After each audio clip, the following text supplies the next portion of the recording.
So dito nga po mga kalingap mga ka-EDSI, grabe 85 years old na avid fan nga po ng Tambalang EDSI. Bumiyahe pa mula Batangas para lang maka-attend nga po sa birthday ni Viancy. So yan po yung ating pag-uusapan po mamaya mga kalingap mga ka-EDSI. Pero bago po natin ipagpatuloy ang video ito sa mga bago pa lang po sa ating munting channel, huwag po natin kalimutang suportahan ng naman ng Kalingap Kuya Val Santos Matubang at Kalingap Rob. At paunawa, panoorin po muna ang full video bago mag-comment para malaman ang nilalaman nito. So dito nga po mga kalingap mga ka-EDSI, pag-uusapan lang po natin yung patungkol nga po dito kay nanay na grabe 85 years old mga kalingap, talagang bumiyahe pa po mula Batangas para lang makapunta nga po at maka-attend dito sa birthday party nga po ni Viancy. Grabe nababasa naman po natin mga kalingap mga ka-EDSI na talagang ang dami pong mga senior na nagko-comment nga po sa atin na sabi nga po nila na ito daw po talaga yung libangan nila at talagang kahit na mga matatanda na daw po sila ay talagang kinikilig nga daw po sila dito nga po sa Tambalang EDSI. Tayo nga po 'di ba na kahit na may mga asawa na tayo 'di ba? Sa totoo lang. Grabe, kahit na may asawa na ako, grabe, kinikilig pa rin po ako. Ay nako mga kalingap, grabe mga kalingap, minsan nagugulat na lang talaga sila sa akin dito dahil nga po sa tawa ako ng tawa, tapos habang nanonood kasi dahil nga po siyempre naka headset po tayo 'di ba, naka bluetooth minsan ganyan, siyempre ako lang yung nakakapanood at nakakarinig nga po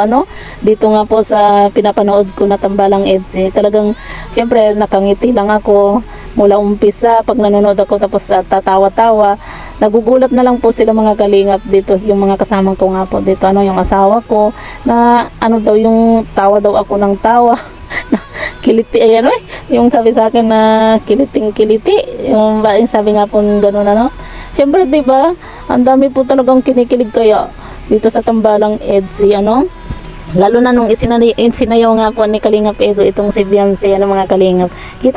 Kitang-kita naman po natin dito sa reaction nga po ni Viancy din 'di ba, na nung itong si Kalingap Edu na yung yung magsasayaw sa kanya, pansin po natin yung reaction ni Viancy na talagang tuwang-tuwa siya, na masaya, basta yung halo-halong kaligayahan din po kasi syempre 'di ba, isa na din syempre yung ganito na naranasan niya po yung ganitong birthday 'di ba, kaya sobra-sobra po yung pasasalamat nga po ni Viancy sa lahat po ng mga tumutulong, sa lahat po ng mga sponsor ng Team Kalingap, lahat po pinasalamatan nga po niya at talagang ramdam po natin na talagang yung pasasalamat ni Viancy talagang nasa puso po niya yung pagpapasalamat nga po sa lahat, dahil nga po kita nyo naman po yung kalagayan nga po ni Viancy ngayon na unti-unti na pong natutupad yung mga pangarap nga po niya. Unang-una yung pangarap po nilang magkaroon po ng sariling bahay, na sabi nga po nila 'di ba na kahit kubo lang, basta makalipat lang po sila makaalis lang po sila dun sa lugar kung saan po sila nakatira ngayon 'di ba. Kumbaga sobra-sobra yung pangarap na yun ni Viancy mga kalingap, sobra-sobra pa po yung dumating sa kanya simula nung natulungan siya ng Team Kalingap, simula nang naging love team niya itong si Kalingap Edu. Kaya kita nyo 'di ba, lagi-lagi po siyang kada vlog mapapansin nyo, maririnig po natin dito kay Viancy na lagi-lagi po siyang nagpapasalamat kay Kalingap Edu. Hindi po niya nalilimutan na magpasalamat kay Kalingap Edu. Pagkatapos po niyang magpasalamat sa mga sponsor, sa lahat po ng mga nagbibigay sa kanya ng blessing, talagang lagi po niyang pinapasalamatan nga po itong si Kalingap Edu. Kasi totoo naman po yun mga kalingap, simula nung naging love team niya itong si Kalingap Edu, grabe yung blessing na dumating dito sa kay Viancy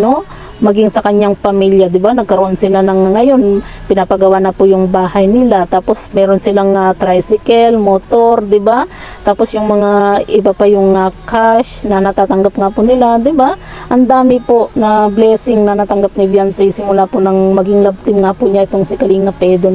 So yan po mga kalingap mga ka-EDSI, grabe nakakabilib po itong si nanay, dahil biruin nyo 85 years old talagang bumiyahe pa po mula sa Batangas para lang po maka-attend dito sa birthday nga po ni Beyonce. Ang ganda po ni nanay, no? Kahit na sabihin po natin na ma-edad na po siya, halatang parang mayaman itong si nanay nga po, ano? So, yan po, ano mga kalingap, mga ka-EDC, ano po yung masasabi nga po ninyo sa video ito, i-comment nyo lang po sa ibaba at babasahin po natin isa-isa.